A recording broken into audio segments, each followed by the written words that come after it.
Le jeune milliardaire qui arrive au village veut épouser la pauvre orpheline rejetée de tous dans la famille. Suivez cette histoire de famille. Dans cette maison, elle ne s'assoit jamais à table. Elle sert, elle nettoie, elle se tait. Elle s'appelle Amaka, orpheline depuis petite. Recueillie par son oncle Obi, supportée par sa femme, Tante Adaeze. Ici, elle n'est pas une fille. Elle est une aide. Tante Adaeze le répète souvent. Sans nous, tu n'es rien. Tu serais dans la rue. Amaka baisse la tête. Toujours. Dans la même maison vit Clara, la fille biologique. Bien habillée, capricieuse. Toujours mise en avant. Pendant ce temps, en ville, David, un jeune milliardaire qui réussit tôt sa vie, parle à son riche père dans un grand bureau. « Je veux investir au village, papa. » Son père approuve. Une fois là-bas, demande après papa Obi. Il connaît chaque coin, il te guidera. Quelques jours plus tard, David arrive au village, demande aux villageois « La maison de papa Obi ?» On lui indique. Il gare sa voiture devant.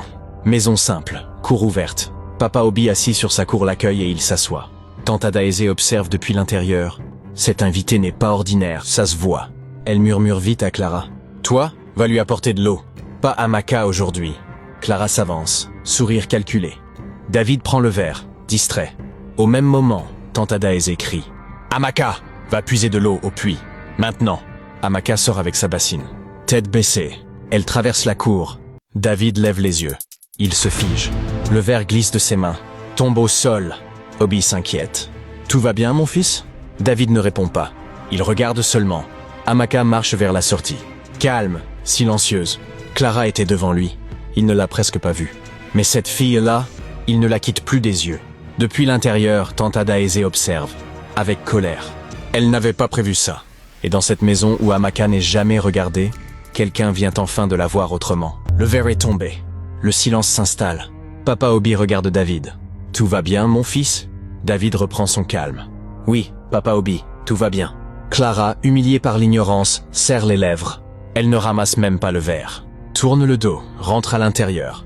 Sa mère l'arrête. « Pourquoi tu es revenu ?» Clara vexée. « Maman, tu as vu comment il m'a ignoré ?»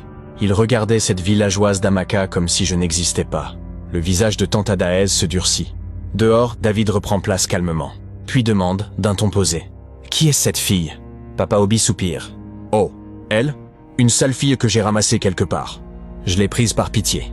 Depuis qu'elle est ici, mes affaires ne marchent plus. Elle porte la poisse. Tout le monde la fuit. Moi seul ai accepté ce fardeau. Il ne dit pas qu'elle est la fille de son défunt frère. » David écoute, silencieux. Ne répond pas. Parle ensuite de son projet. Puis soudain, il s'arrête. Son regard se fige. Papa Obi fronce les sourcils. « Qu'y a-t-il, mon fils ?» Il tourne légèrement la tête. Et comprend. Amaka revient. Bassine d'eau sur la tête. David se lève. « Mon fils ?»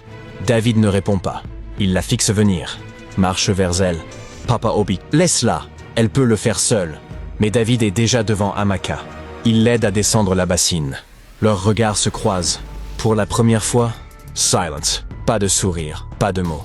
Juste un regard qui reconnaît quelque chose. À l'intérieur, Tante Adaeze observe. Son cœur brûle. Ses yeux deviennent durs. Elle murmure entre ses dents. « Ça ne se passera pas de mon vivant. La famille, c'est sacré. La famille, c'est la racine.